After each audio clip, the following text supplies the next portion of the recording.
Hey everybody, obviously I'm joining you remotely from the mountains of northern Italy, and I have my very good friend and special guest to join us today for the wholesaling workshop, Mr. Jeff Watson. Jeff, can you see and hear me okay, man?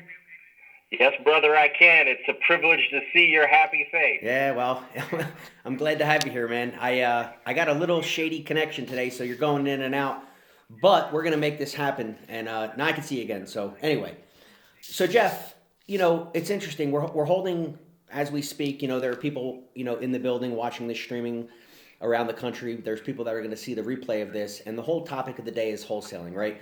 Setting up your wholesaling business, how to generate leads, how to really be a good transactional engineer, how to build your buyers list, and pretty much all the steps in between. But one of the topics I think that's kind of been in the news lately, and different people have been talking about, is the legality of wholesaling. And there's a lot of people out there that frankly think that, based on things they've heard or read, that wholesaling is illegal. And so I have, I don't want to take much of your time, but I just have a handful of questions here. So why don't we get right into it, and I'll start with that. Is wholesaling illegal? Wholesaling is not illegal. If you do wholesaling the correct way, comply with laws that have been on the books for decades, it is perfectly legitimate and legal to do wholesaling. Just do it the right way. Okay, easy enough.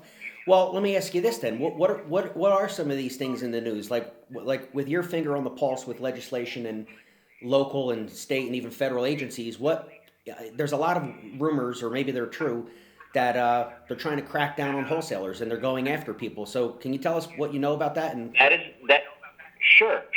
I've had the chance to work with the Ohio Division of Real Estate. If you go to the main web page, the homepage for the Ohio Division of Real Estate, you will see a link to a video that I did with two lawyers for the Ohio Division of Real Estate on wholesaling. They are very aggressive, and they are driving the trend across America as to how to legally wholesale and what is not right that investors are doing. And I got to tell you, the biggest mistakes that I see investors making today is not following the laws and acting like, because they have a contract to buy something, they think they own the house. They act like they own the house. So they fail to understand the fundamental difference between merely having a contract to buy and actually owning the house that they're choosing to sell. okay, There's a huge difference. Once you understand that difference, once you know how you have to market a contract instead of how you market a house, everything makes sense. You can do either. You just have to know how to do it. okay, all right. So let's pick right up back where we were. So basically, what you're saying then is, people are running around, they're making mistakes and marketing the house that they don't own instead of marketing the contract. So, what are some, I guess, some tips or some advice that you could give wholesalers, whether they're experienced or brand new, to not do that? I mean, are there certain things to just look out for, or what are the biggest mistakes that you Yeah. see people making? Okay, well, I talked about the biggest mistake already that they're making is that they don't understand the fundamental difference between having a contract to buy and owning the house. If you own the house, the second after the closing, you now own the house. You can market that house any way you want to. And many of my clients are choosing to close on the deals and then market it in every way possible because it's enhancing the buyer's list. They're getting a higher premium for it. That's pretty much called wholesaling. In hot markets, they're killing it with that. Um, by way of background, not only have I worked with the Ohio Division of Real Estate on wholesaling, but I've also worked with a number of big-time wholesalers across America. If you took all of my wholesaling clients together, added them up, they're doing about 2 to 3 house deals a day, 365 days a year. So I'm plugged in with what the big wholesalers are doing, how to do it right. Where I see things going for people to stay legal is, number one, understand what is a valid contract and what you can do while you have a valid contract on a house versus when you own the house. If you only have a contract on the house, you can only market the contract. Okay? You can't market the house.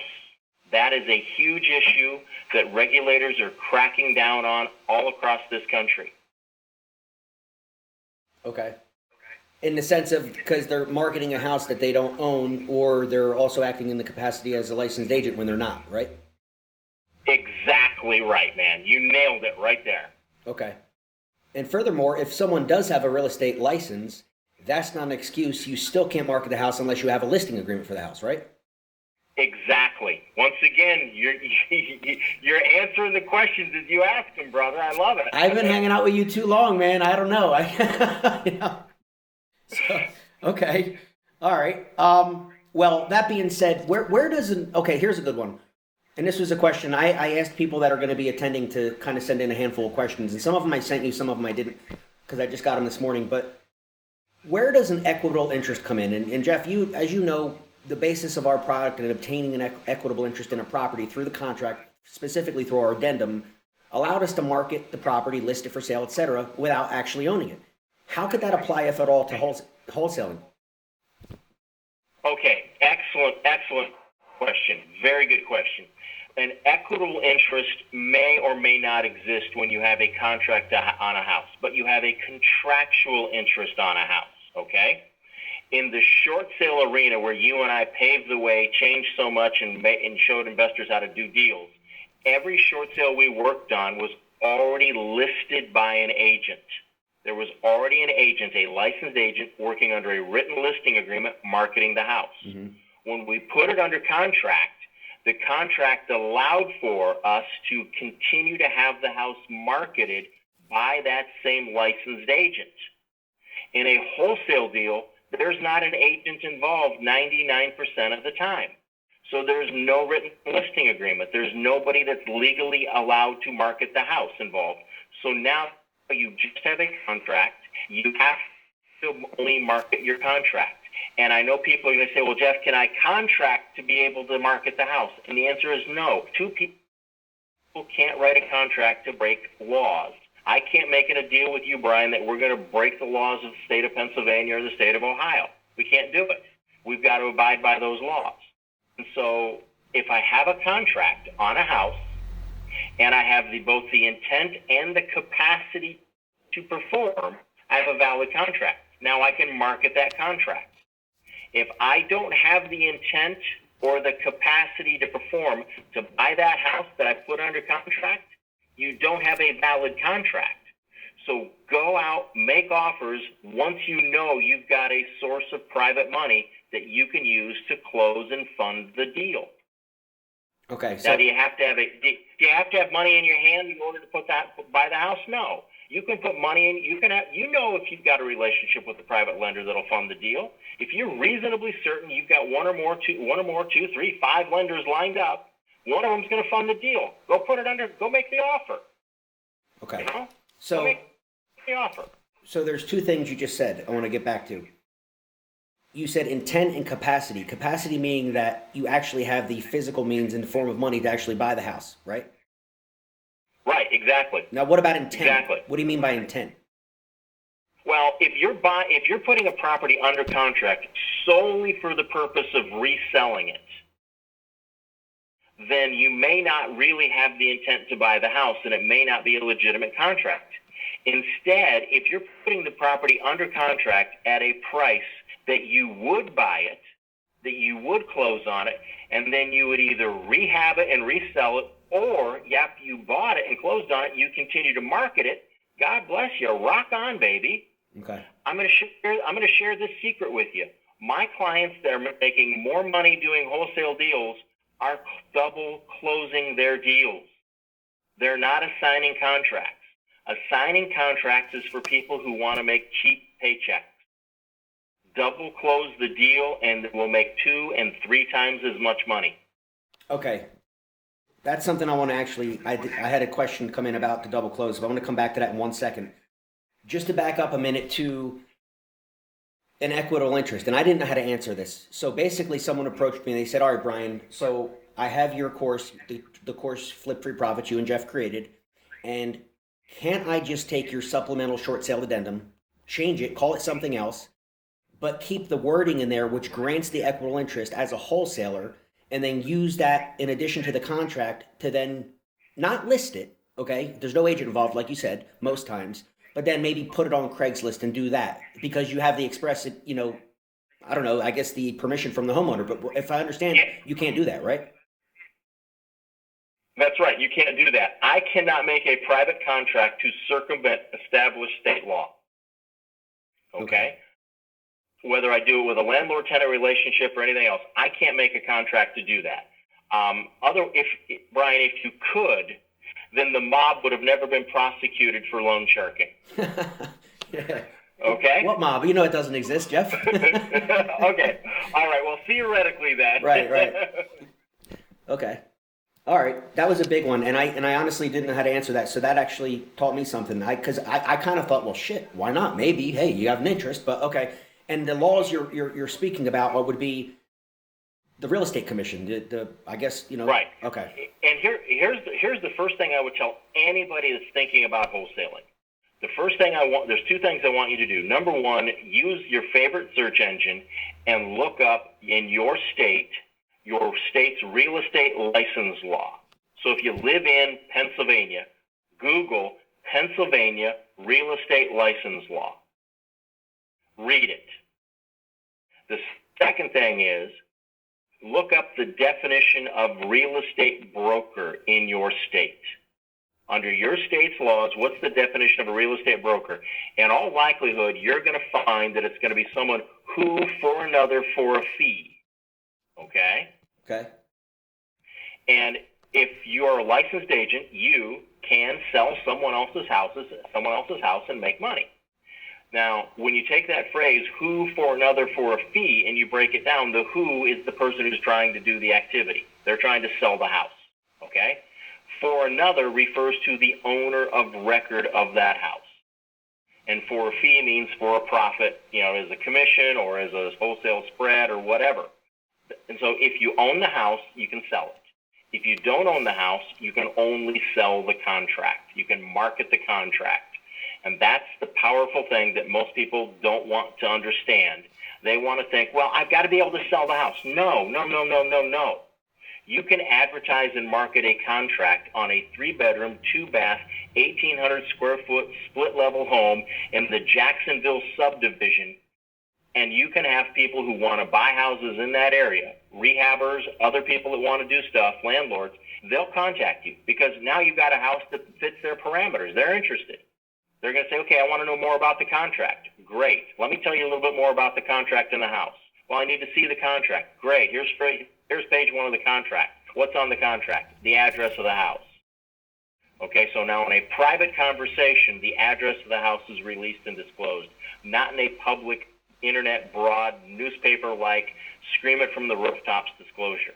There's a lot of stuff I just said there, Brian, so if you need to unpack it, let's do it, brother. No, I think that was actually very clear, very to the point. I guess just to recap, so what you're saying is when you're marketing the contract, as long as you're not publishing the address in any type of a public forum, that's fine. Once someone responds, they're interested, you can send them page 1 of the contract, which then would obviously disclose the address. So that's kind of the legal way to do that without breaking any laws. Exactly. The other thing is you're marketing a contract, don't show a picture of the house. That was my next question. What about pictures? No, right? Okay. Use a phantom picture. Use a picture of a cartoon's image, whatever. For internet marketing purposes, it's been tested, and it's been discovered that a cartoon image pulls just as well as the actual picture of the house. Okay. Okay? And it keeps you legal. Now, it keeps you legal. That's the beautiful thing of it, Now, in some states, you do wholesaling the wrong way. It's a felony. In other states, it's really expensive. It's an expensive fine. I don't want either. Yeah. I don't want anybody who's doing it wrong. I want people to do it right.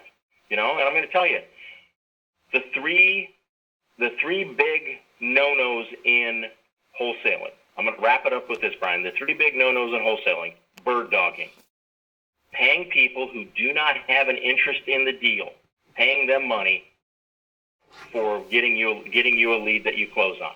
That's a no-no. They've got to be involved in the deal. Okay?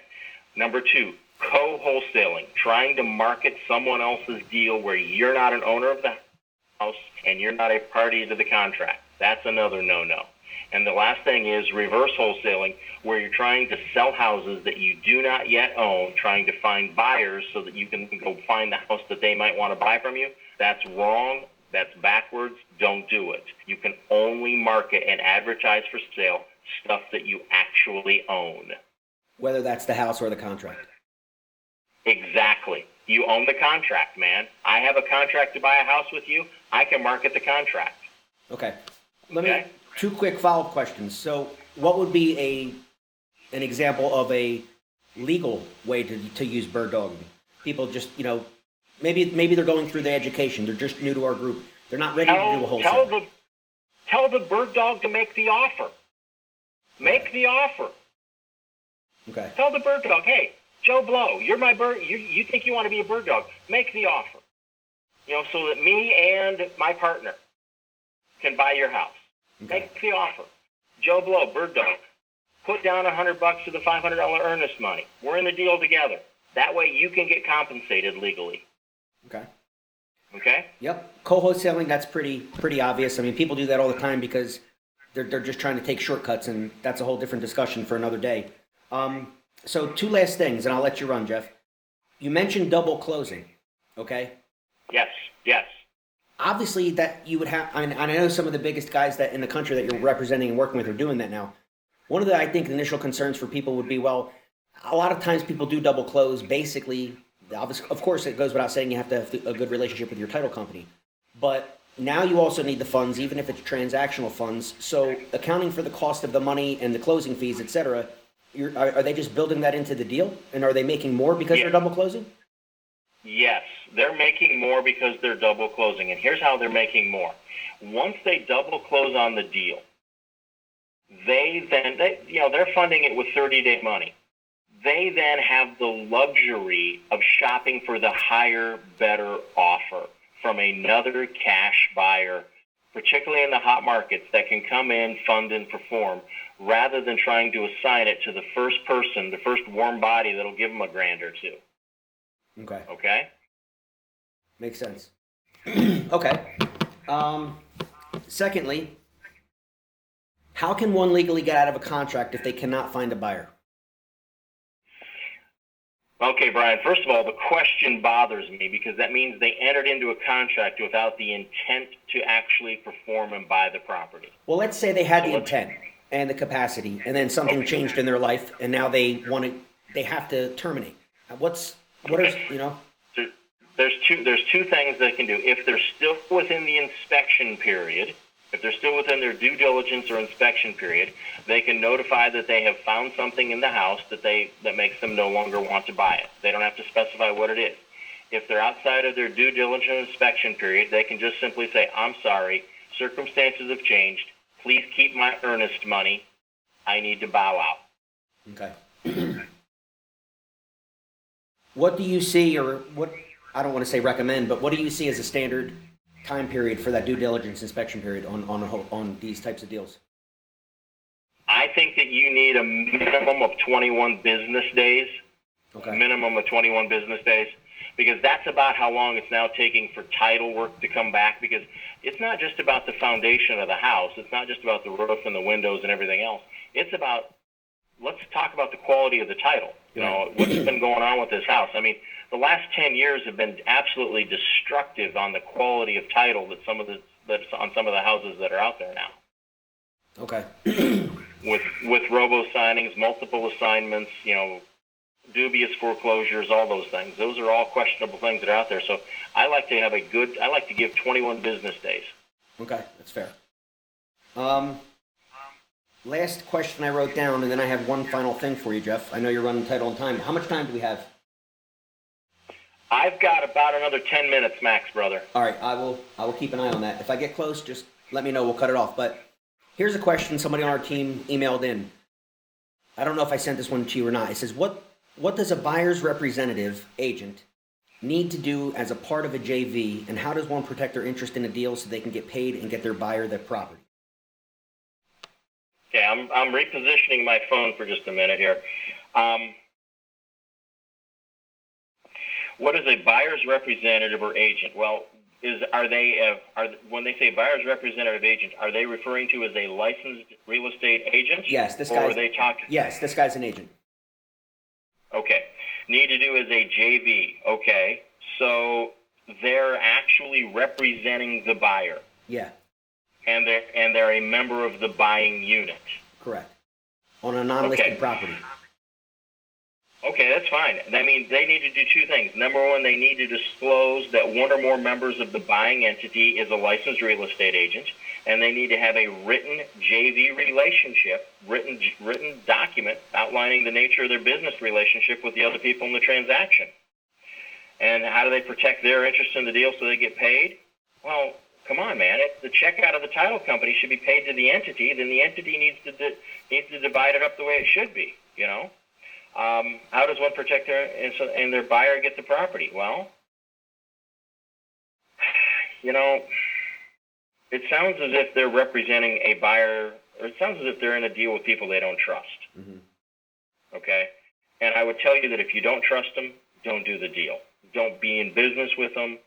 You know, Brian, this is the thing that you and I have. For 10 years, if we say we're going to do something to each other, we do it. Yep. If that's not who you're doing business with, change who you're doing business with. Yeah, good point. Okay? Okay. Yeah, I'm sorry. That question is just built on fear, greed, and need, and I don't like that. I'm sorry. Gotcha. Okay, Jeff, last thing, this was a question that was sent to me. Now, this is not necessarily wholesaling related. I guess it kind of could be, but so I'll read it out for the people so they can understand. Hey, Brian. Looking for a bit of input. I will be wholesaling, so it is wholesaling topic, a family house, but here's the situation. My aunt and uncle passed away and left their home to my cousin, their only living child, in the will. My cousin was told that she did not need to probate. The house ARV is $265,000. The repairs are $40,000.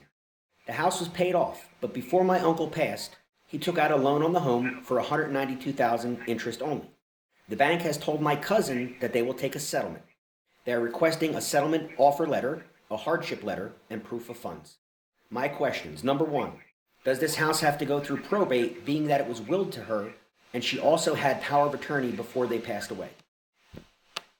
Okay, the power of attorney means absolutely nothing now that they've passed away. It's a worthless piece of paper. Okay.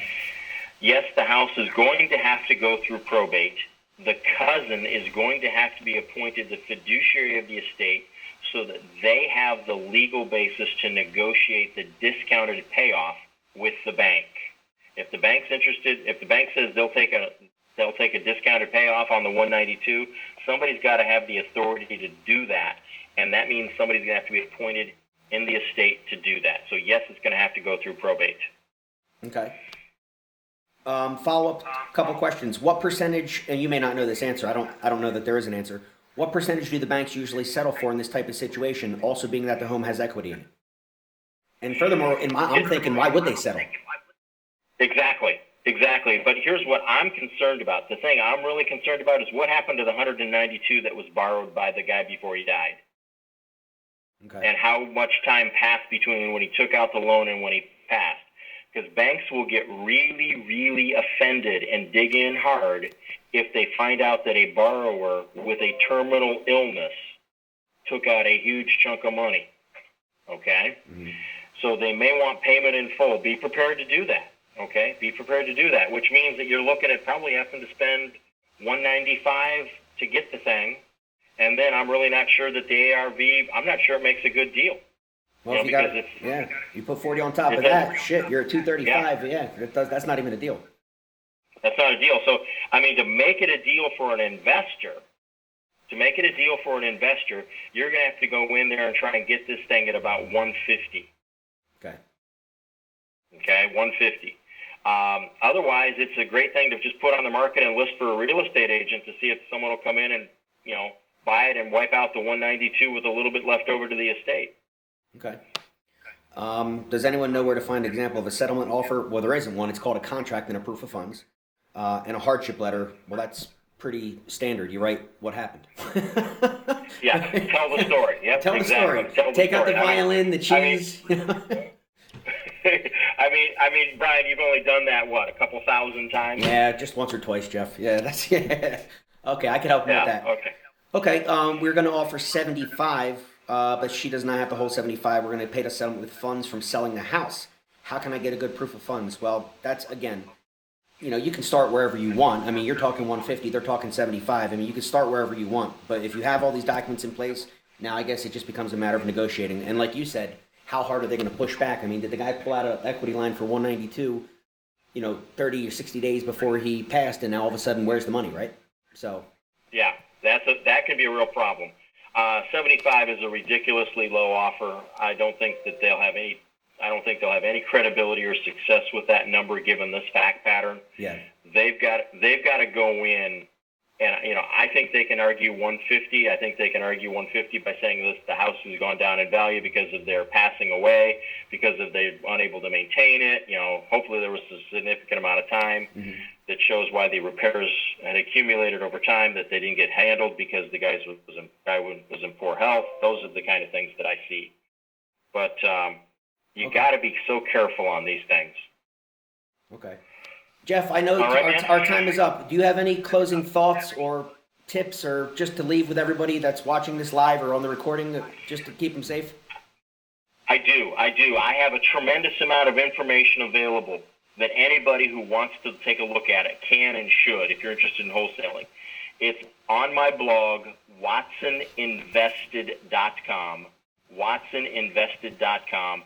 I have a long 15-minute plus video on wholesaling where I'm interviewing the two attorneys from the Ohio Division of Real Estate. watsoninvested.com. watsoninvested.com. The button on the top of the page for wholesaling, click there. Watch the video. We've even broken it down into little segments on other topics. But go ahead and look at it. It's a huge, huge asset for you guys to go take a look at. Second thing, Brian, is, dude, I got to get back out there, man. I got to get back out to that amazing group that you're running there. Grateful to be there the one time, and I got to get back out there again. Looking forward to it. Dude, I listen, that's when I get back from Italy, and I know you got a lot of travel coming up, but definitely we run 2 Saturday events a month, every month for the rest of the year. So we'll just have to coordinate with your schedule to get you out there for a whole day, or at least half a day, where we can have the real Jeff Watson live and really pick your brain and learn how to make some money while staying out of trouble. So I look forward to that, bro. Okay, man. Thanks for your time, that's Jeff. A date. Okay, man. Talk to you soon. Thank you so much. See you guys. Okay, bye-bye.